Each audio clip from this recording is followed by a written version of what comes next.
Boa noite, Roberto Jefferson, bem-vindo ao Gabinete de Crise, hoje aqui com a presença do Diego Amorim, também nosso repórter antagonista. A ideia é a gente fazer um bate-papo para esclarecer algumas questões fundamentais, né? Você está retomando aí a cena política e eu já inicio com a pergunta: onde você estava?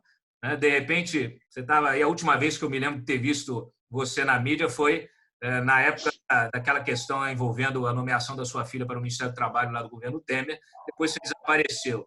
E agora volta para a mídia, volta aí para as redes sociais, já fazendo uma série de acusações, fazendo uma série de colocações sobre o atual governo.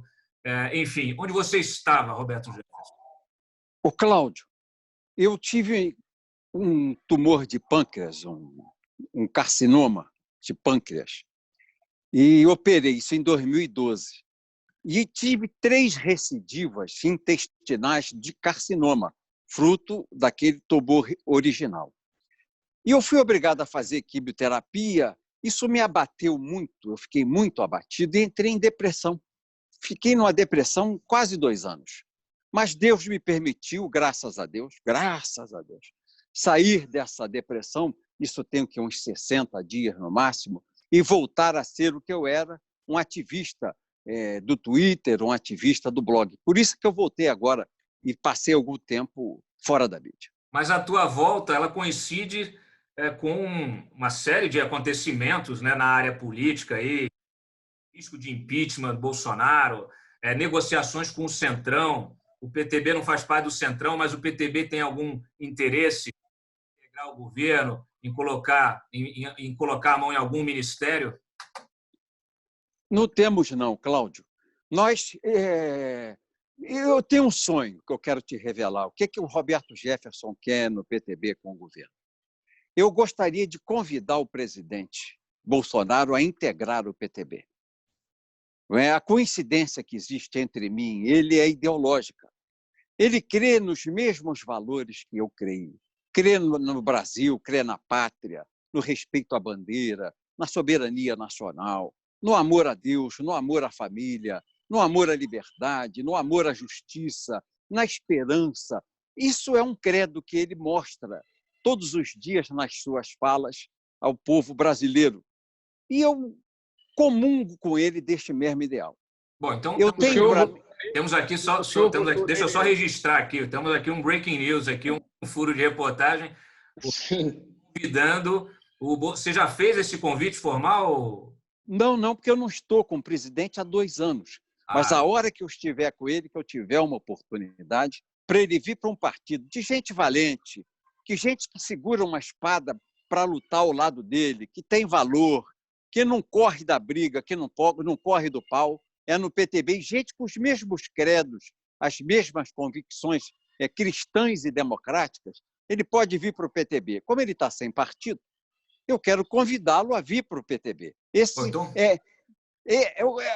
O que você quer do Bolsonaro? Eu quero que ele venha para o PTB. Ele já foi do PTB. Ele já foi meu liderado na Câmara dos Deputados. Por 2 anos eu era o líder da bancada e ele deputado federal. Ele me conhece. Sabe que eu sou um homem de palavra, que eu não tenho 2 palavras, eu não faço julgada pelas costas, tudo meu é claro, olho no olho, está dito. Eu custo a dizer sim para não ter que voltar atrás. Quando digo sim, é sim, quando digo não, é não. Então, ele no PTB teria um homem, e teria homens que nós temos no PTB, da mesma estirpe dele, do mesmo temperamento. Mas o senhor não se considera velha política, Jefferson? Já fui velha política, já fui, Diego.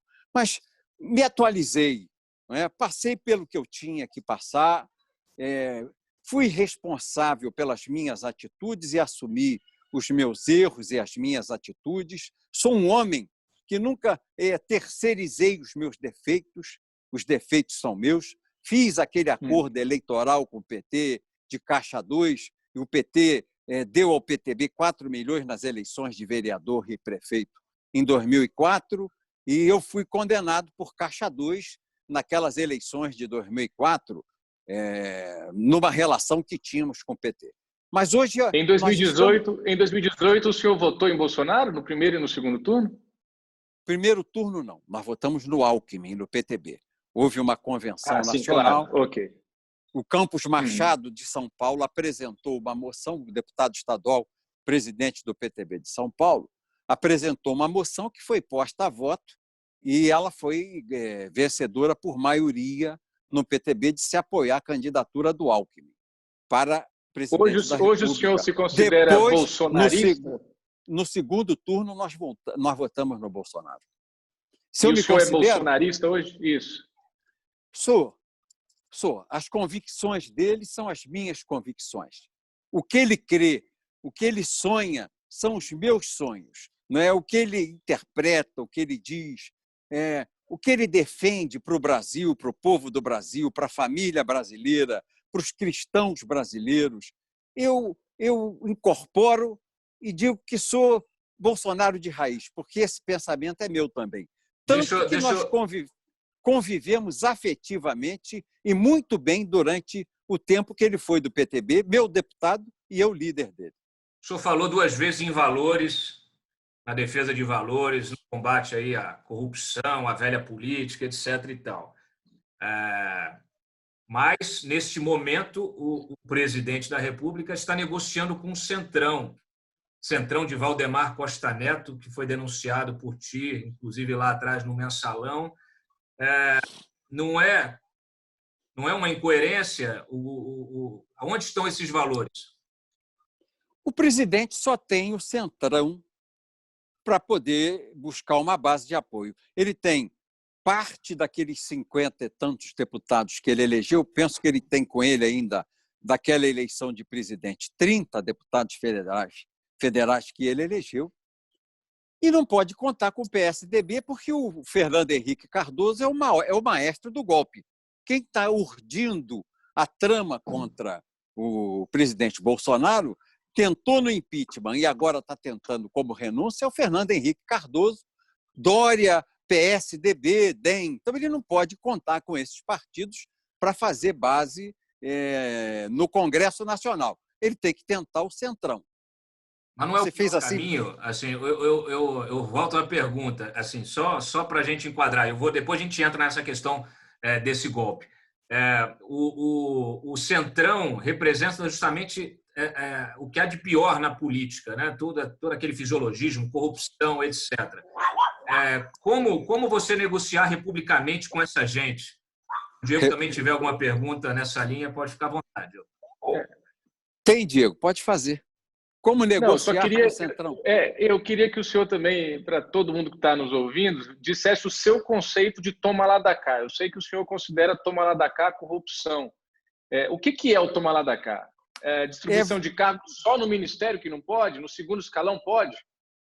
Não. Eu entendo que a toma lá da cá, esse governo de coalizão que foi feito pelo Collor, foi feito pelo Sarney, foi feito pelo Fernando Henrique, foi feito pelo Lula, foi feito pela Dilma, foi feito pelo Temer. O que é o tomar lá da cá? Os partidos indicam cargos no primeiro escalão, ministérios, o cargo de segundo escalão, secretário-geral, o cargo de DENIT, o cargo de Banco do Brasil, Caixa Econômica Federal, BNDES, indicam cargos Sudene, indicam cargos que têm... que autorizam despesa, cargos que podem autorizar despesas, e os partidos usam esses cargos para fazer caixa 2 de eleição. Então, o presidente tem que ter muito cuidado ao negociar com o Centrão para que o Centrão não faça uma lambança e suje o governo dele do cabelo no sapato. Ele tem que negociar claramente, à luz do dia, projetos que todos os partidos que integram o Centrão tenham, à luz do dia. O que deseja o Valdemar Costa Neto se for apoiar o presidente Bolsonaro? Eu quero o DENIT de novo. Mas quer DENIT para quê? Qual o motivo? Escreve aqui qual o motivo de um partido político em ano de eleição municipal. Eu posso imaginar os motivos do Valdemar Costa Neto para querer ver. Mas isso tem que ser escrito. O que pretende fazer honestamente esse partido? Não é? Mas, Cláudio... Então, o senhor está defendendo que, se Jair Bolsonaro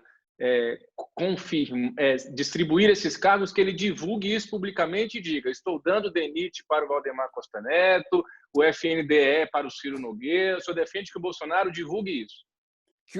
Que o partido que deseja participar do governo faça uma proposta por escrito dizendo o que pretende, qual órgão pretende ocupar, que escalão do governo pretende indicar, qual ministério pretende integrar e comandar e qual o objetivo.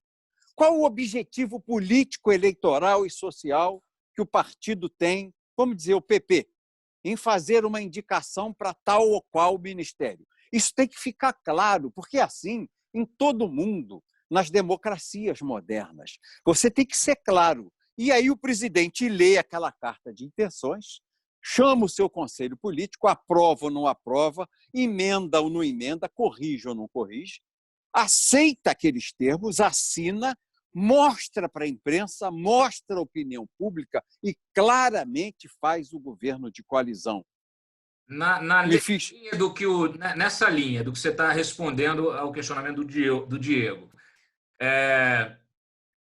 nós tivemos recentemente, eu posso aqui citar pelo menos 2 episódios, colocaram jabuti numa MP dessas, de questão de pandemia. Um dos jabutis, quem colocou foi o Arthur Lira, com apoio do Ciro Nogueira. Esse jabuti acabou com o voto de Minerva no CARF, né, no Conselho Administrativo de Recursos Financeiros, que já foi alvo de investigação das Zelotes, etc. e tal, e que é uma coisa que foi muito criticada, porque, a partir de agora, o empate dos votos dos conselheiros beneficia o autuado, né? Grandes corporações que têm muito poder econômico podem conseguir esse tipo de benefício e não pagar mais nada. Para você ter uma ideia, nós tínhamos aí um estoque de multas aí de quase 600 bi. Bom, esse é um episódio. Outro episódio mais conhecido, mais popular, é o do fundão eleitoral, né?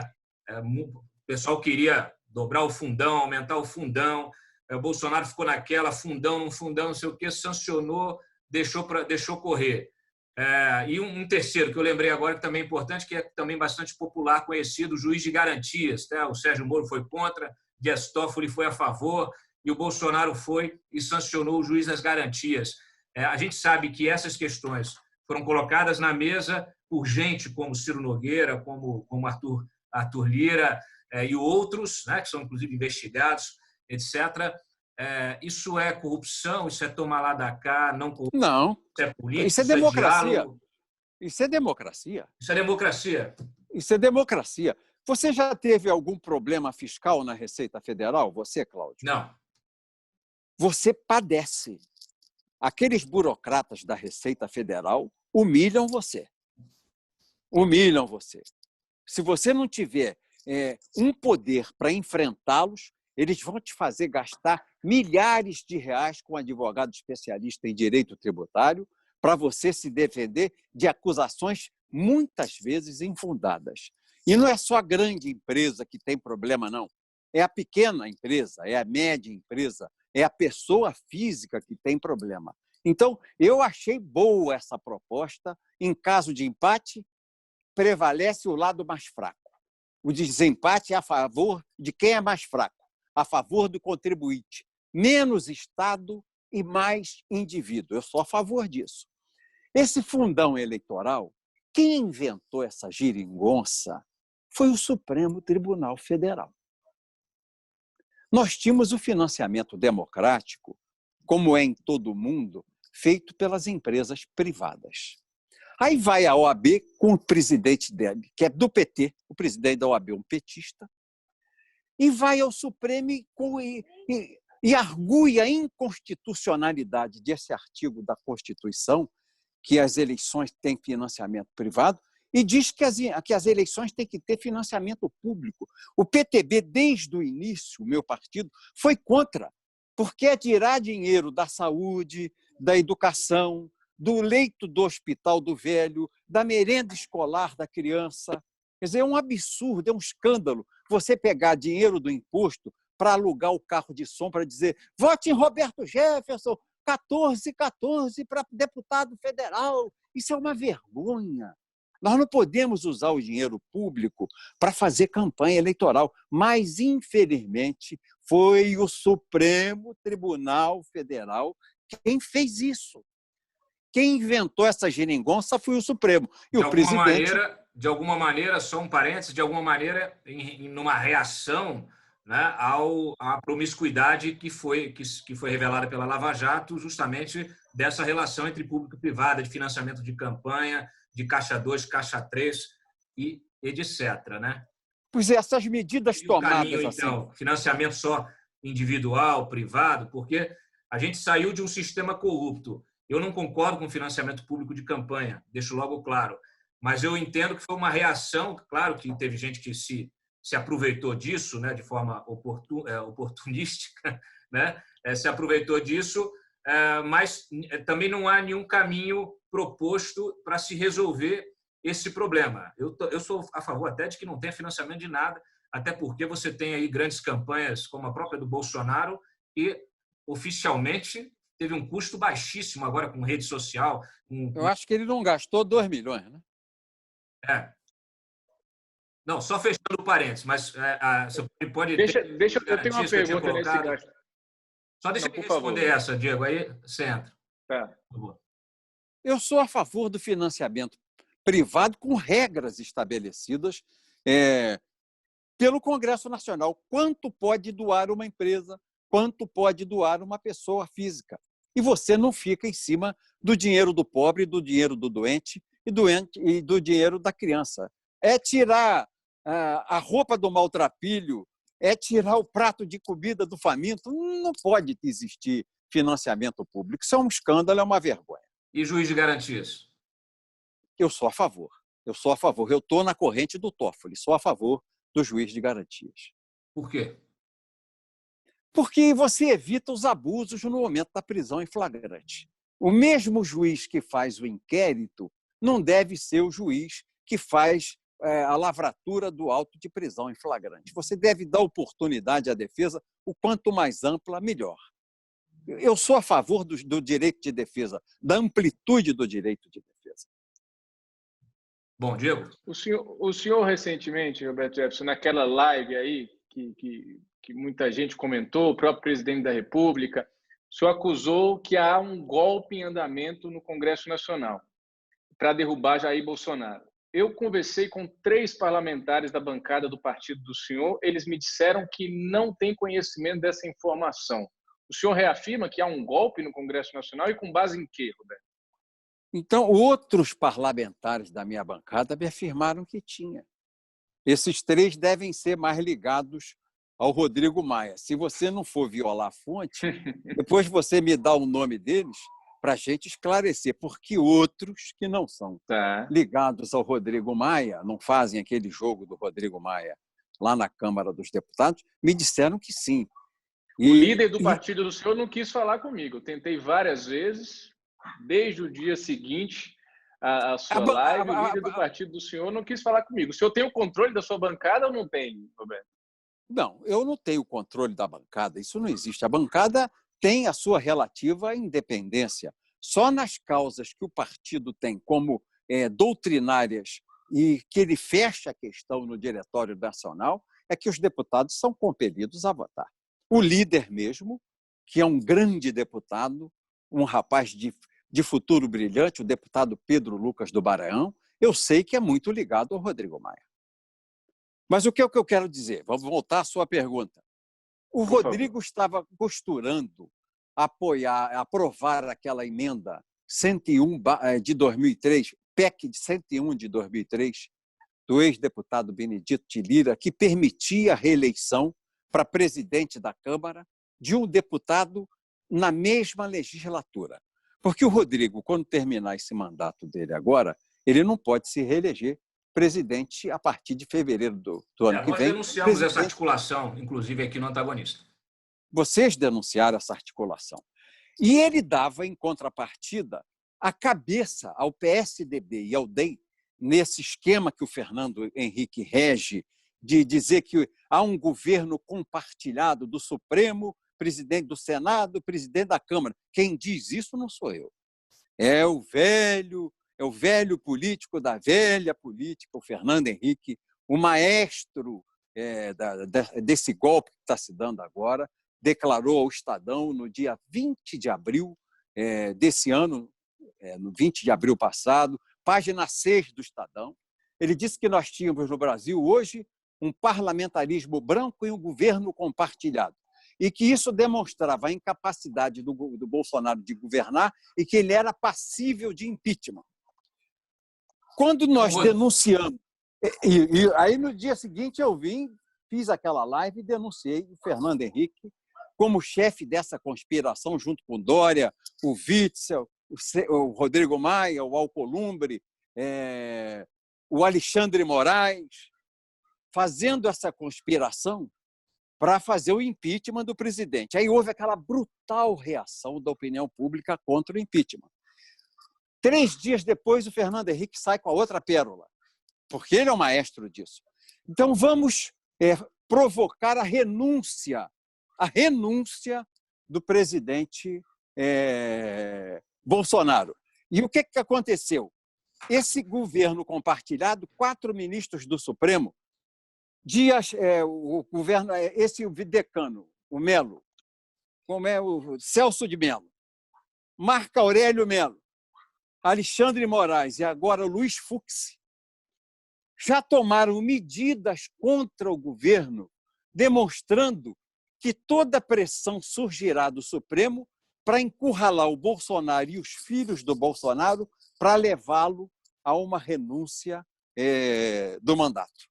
Se não houve a capacidade de impeachment, porque a opinião pública não baixa de 35%, em hipótese alguma, de apoio ao presidente Bolsonaro, o Fernando Henrique, que é o maestro do golpe, partiu para isso, para a renúncia. Imediatamente, a Janaína, lá de São Paulo, a deputada estadual, já aderiu à renúncia, já se começou a falar em renúncia dentro do Supremo, e os ministros do Supremo rapidamente tomaram decisões essa semana que colocam sob pressão os filhos e o presidente Bolsonaro, negaram até o direito que ele tem constitucional de nomear o diretor da Polícia Federal, já fizeram a pressão. O senhor acha...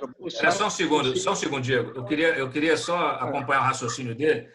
Seguindo esse teu raciocínio de uma conspiração, de um golpe para um golpe, né, do Bolsonaro, que inclui aprovação de uma emenda para a reeleição do Rodrigo Maia, do Davi Alcolumbre, que inclui o Supremo tomando medidas contra o governo, contra o próprio Bolsonaro, seus filhos, etc., que inclui deputados, até deputados estaduais, você citou a Janaína Pascoal, forçando uma renúncia.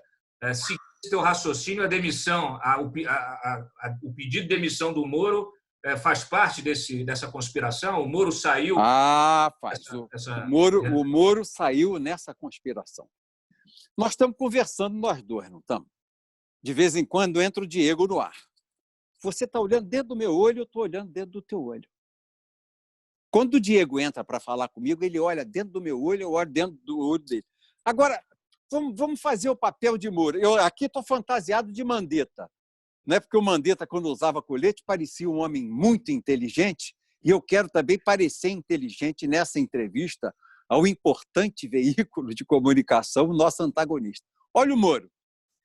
Eu estou pedindo demissão porque o presidente tentou interferir na minha gestão no Ministério da Justiça. Pelo amor de Deus, só a atitude dele de não olhar de frente nos olhos da opinião pública, para mim, demonstra o caráter dele. Foi uma manobra montada.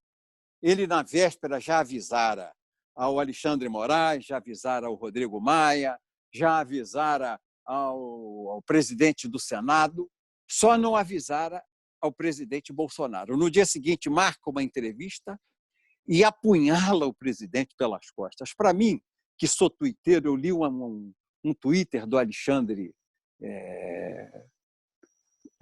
Garcia, do jornalista Alexandre Garcia, dizendo: eu olho para o céu, hoje o céu azul profundo, e tenho uma visão, uma inspiração. Graças a Deus, o Facínora, Adélio, lá em Juiz de Fora, esfaqueou o presidente Bolsonaro no peito. Já o Moro esfaqueou nas costas. Eu fiquei com péssima impressão dessa atitude do Moro, e ele estava dentro da conspiração para desestabilizar o governo do presidente Bolsonaro. Você coloca a situação numa forma bastante parecida com o próprio Bolsonaro, né? Que, essa polarização, esse raciocínio binário. Você, como um bicho político que está nisso a vida inteira, você sabe que a política ela não é preto no branco muitas vezes, né? O Bolsonaro, nesse quadro que você pintou, parece uma pessoa, um santo, um ingênuo, indefeso, uma vítima dos acontecimentos. Nós que acompanhamos a política diariamente vemos o Bolsonaro como protagonista de uma série de eventos, inclusive questionáveis, né? A postura dele no enfrentamento da Covid, com tudo que ele falou, gripezinha, resfriadinho. Enquanto isso, nós temos hoje quase 6 mil mortos. Temos até agora bolsonaristas que pegaram Covid, que agora estão se arrependendo do que fizeram, né, do que falaram, porque, de fato, não é uma gripezinha, não é uma conspiração. O vírus existe, está aí, e está encurralando todos os chefes de Estado no mundo inteiro. O Bolsonaro tem feito uma série de gestos, inclusive foi lá incentivar manifestação, inclusive em plena pandemia, foi incentivar a manifestação para fechamento do Congresso, fechamento do Supremo. O Bolsonaro ataca diariamente essas instituições, ataca a imprensa, generaliza tudo. Para ele não existe, quer dizer, embora a gente saiba, né, que existem veículos, inclusive grandes TVs, que o apoiam, e que ele tem controle, até porque a verba publicitária não foi cortada, eu não consigo enxergar, eu sei que não tem santo nesse meio. Eu não consigo enxergar o Bolsonaro como uma vítima dos acontecimentos. Eu estou errado? É uma questão de divisão. Você enxerga assim, eu enxergo de maneira diferente. Eu penso que ele tem sido vítima de um grande complô com um maestro chamado Fernando Henrique Cardoso. Eu, na época do Collor, eu participei da CPI em defesa do presidente Collor, Rodantas. Fui até o final e aqui no estado do Rio fui o único que ficou com o presidente Collor. O povo dizia, nunca mais vai se eleger. E eu sempre venci as eleições enfrentando de público as minhas atitudes. Eu me lembro que os dois maiores articuladores da cassação do Collor, do impeachment do Collor, eram Mário Covas e Fernando Henrique Cardoso. O principal, Fernando Henrique Cardoso. Tanto é que, quando assume o Itamar Franco, ele vai primeiro ser ministro, o chanceler, o ministro de Relações Exteriores, e, em seguida, ministro da Economia, pai do Real, presidente da República. Todo aquele filme que eu vi sendo produzido naquela época, eu estou vendo o Fernando Henrique repetir agora. São os mesmos aliados, são os mesmos apoiadores, vêm do mesmo núcleo do PSDB de São Paulo, do DEM. É a mesma turma, é a mesma gente. A história se repete, eu estou vendo tudo de novo. Eu desconfio de quem se faz de vítima nesse meio político, porque mas ele não se faz de vítima. Bom, o Bolsonaro ele se coloca nessa posição que você está me dizendo. Não. Tanto é que nas redes sociais ele é vítima de uma conspiração. Eu vi. Vamos lembrar do vídeo das hienas, né? O vídeo das hienas é clássico. O Lula, mas eu concordo, a vida inteira faz até hoje. Ele é vítima.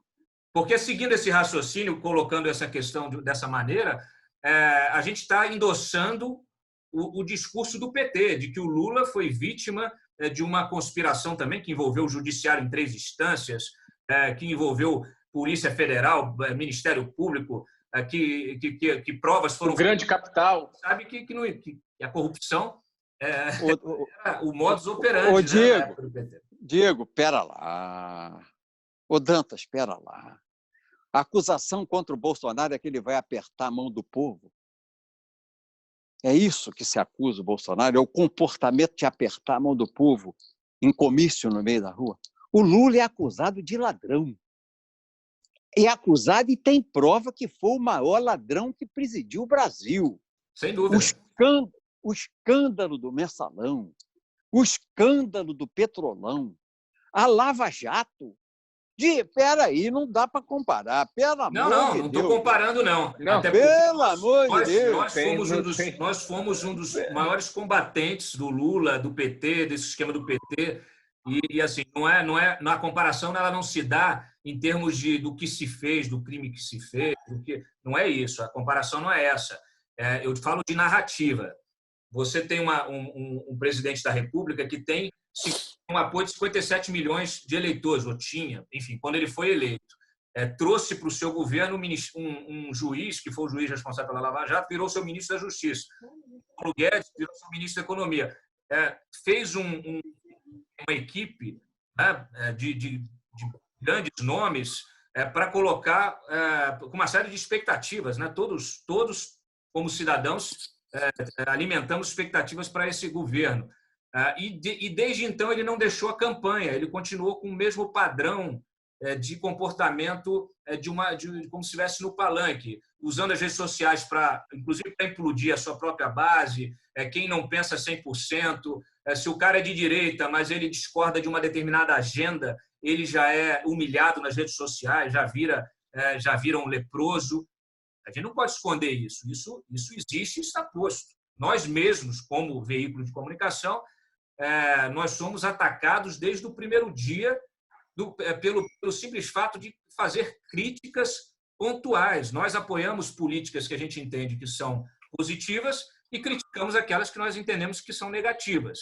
Mas o fato de não ter um apoio 100% subordinado, aliás, vassalo, né, como a gente viu ontem na posse dos ministros, né, do ministro da Justiça, que inclusive foi indicado pelo Toffoli, ou do AGU, que foi indicado pelo Gilmar Mendes. De que a gente está falando? Você vê na posse desses ministros uma vassalagem absoluta e não uma defesa das instituições. É uma personificação, há um esforço de desinstitucionalizar as instituições. Eu acho que assim, a gente tem que sopesar essas duas questões, não? Você tem razão. Vassalagem é a coisa pior que existe. Você pode emprestar o seu apoio nos momentos difíceis e nos projetos com os quais você concorda. Você mesmo vem fazendo uma crítica positiva, uma crítica construtiva, né, em relação a Centrão. Você acabou de fazer nessa entrevista críticas construtivas. Olha, tem que ter cuidado se for negociar assim, tem que fazer assim, tem que fazer assado. Só que eu só quero divergir de um enfoque seu. O Centrão não é diferente do PSDB, não. Não. Nem do DEM, nem do MDB, que fala o Centrão, parece que só tem ladrão no Centrão. Não. Mas é o PSDB. O PSDB que tem lá Paulo Preto, Chico Branco, Rodoanel... Paulo Preto, que eu denunciei com um colega meu. Sabemos disso. O Caixa 2. Hoje... O ex-presidente do PSDB, ex-candidato a presidente, ligando para dono de frigorífico para dizer que quer dinheiro e depois manda matar quem levar o dinheiro. PSDB não tem santo, não. Não, o Aécio, inclusive, acabou de ser denunciado. Sujo de lama do cabelo. Aqui, ele está sendo denunciado por receber 65 milhões de propina.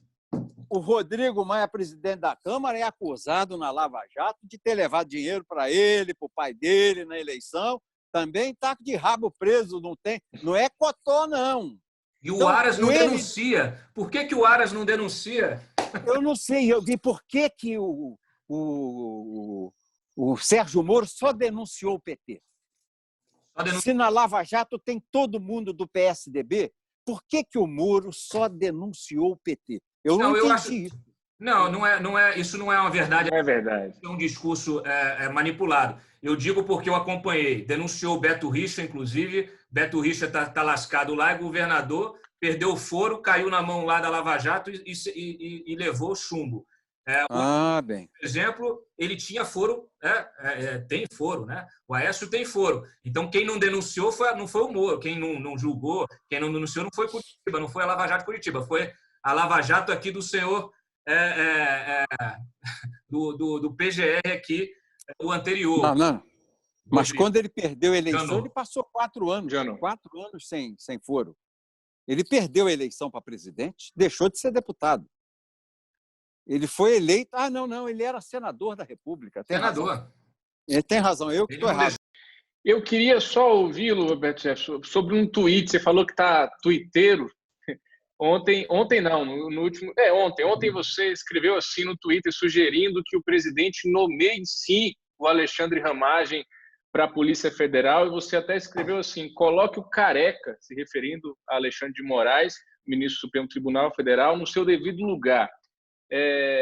Eu queria ouvir do senhor o seguinte: em momento algum, o judiciário pode interferir e impedir uma nomeação de um cargo público? Claro que não. Competência privativa do presidente da República. A hora que o senhor é a favor da nomeação do Lula para a Casa Civil de Dilma? Legalmente, é claro que sim. E o que o Moro fez naquela ocasião, uma violência legal. Ele gravou, sem autorização do Supremo Tribunal Federal, uma conversa da presidente da República e, contra a lei, ele vazou. Ele praticou um crime. O Moro, como juiz, julgou para a galera, ficou bem na opinião pública, mas ele cometeu um crime porque ele gravou a presidente da República conversando com o ex-presidente da República e soltou na mídia. Ele cometeu um crime contra a inviolabilidade de informação, Roberto, a privacidade.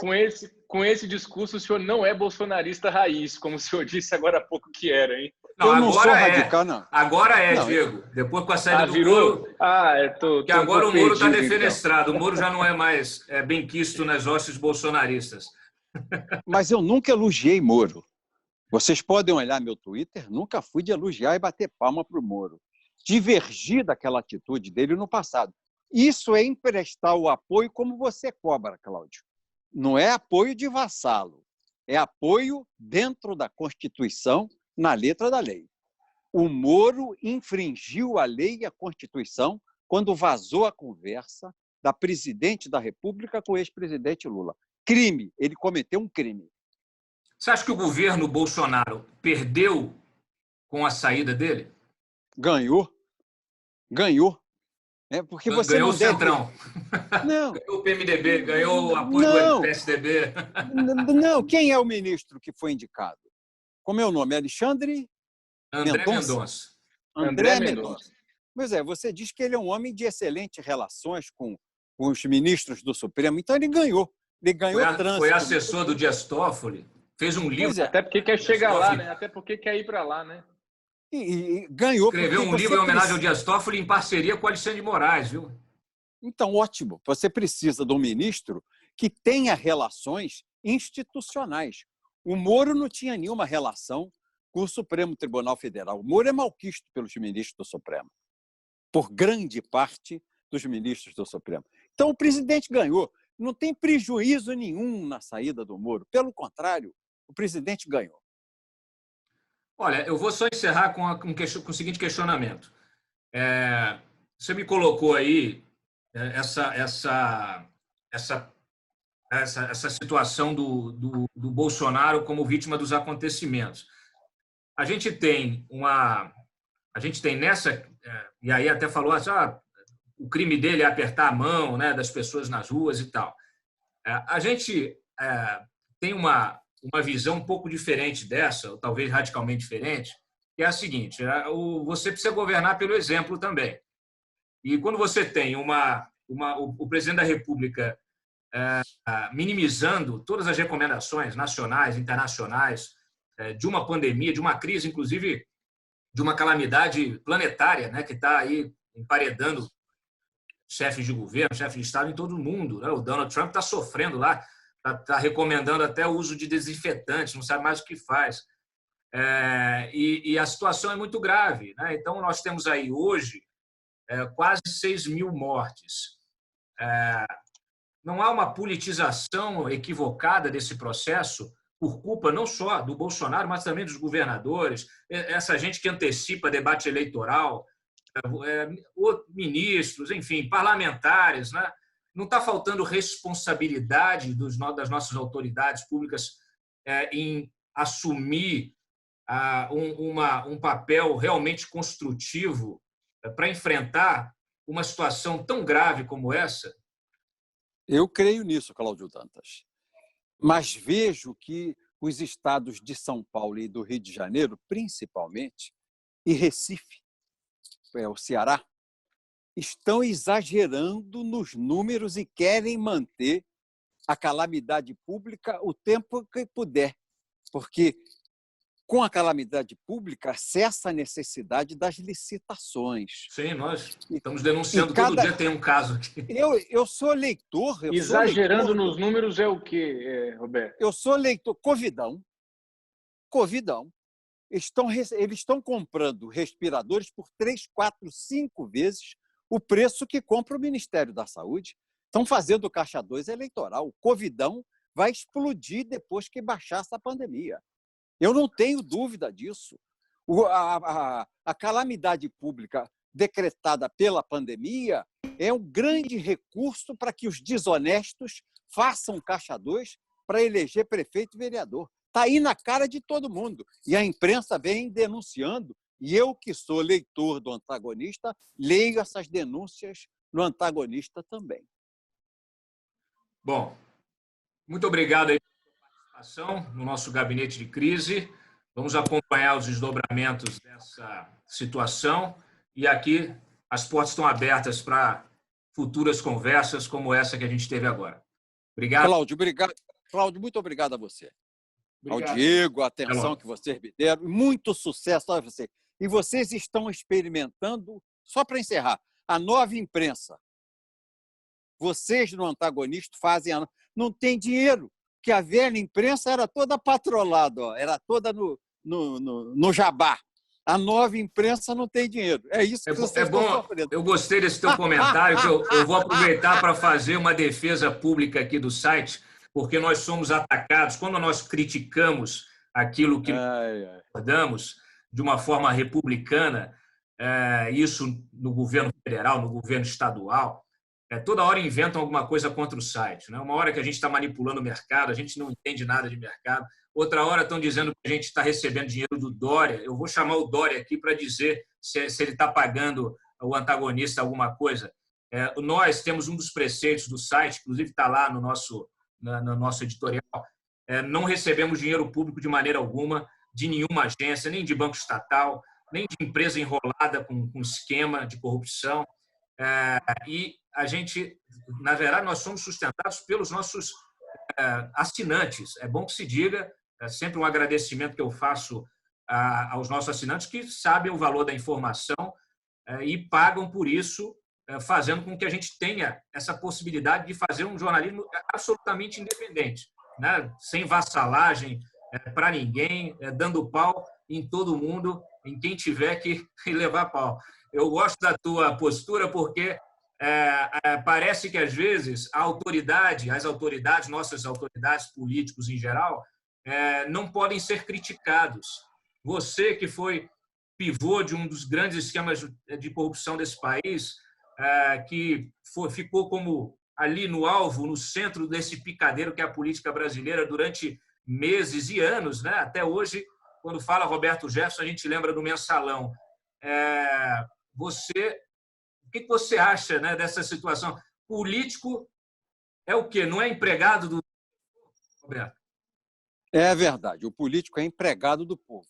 Ele é assalariado como parlamentar ou como governador. Ele é assalariado para trabalhar para o povo e atender aos interesses que o povo tem. É isso que é um político. E eu quero cumprimentar o Antagonista, porque eu sei da linha independente de vocês. Às vezes o coro contra. Eu vejo, às vezes, matérias que me ofendem. Vocês escrevem assim, o mensaleiro Roberto Jefferson, me dá um pau no alto da cabeça. Mas eu gosto, porque eu não gosto de enfrentar um adversário assim, fraco, que não reage, que não bate forte em mim. Eu, quando não apanho, não ajo bem. Eu gosto de tomar direto, porque eu vou para cima, eu luto, eu vou com garra, eu vou com força, e eu vejo que vocês são iguais. Cumprimento a vocês pela política que tem o site O Antagonista, desejo muito sucesso e que vocês multipliquem por 100 mil, que o povo que cobra honestidade ajude a vocês honestamente a sobreviver como uma imprensa, a jovem imprensa, a imprensa moderna que não vive de jabaculê do governo federal, municipal ou estadual. Parabéns a vocês. Perfeito. Muito obrigado mais uma vez aí pela tua participação, pela disponibilidade. Tivemos até uns problemas técnicos aqui, tivemos que refazer algumas coisas. Então, mais uma vez, agradeço. Diego, muito obrigado aí pela participação também. Com certeza, obrigado. Esse especial aí para o nosso gabinete de crise. Uma boa noite a todos. Abração.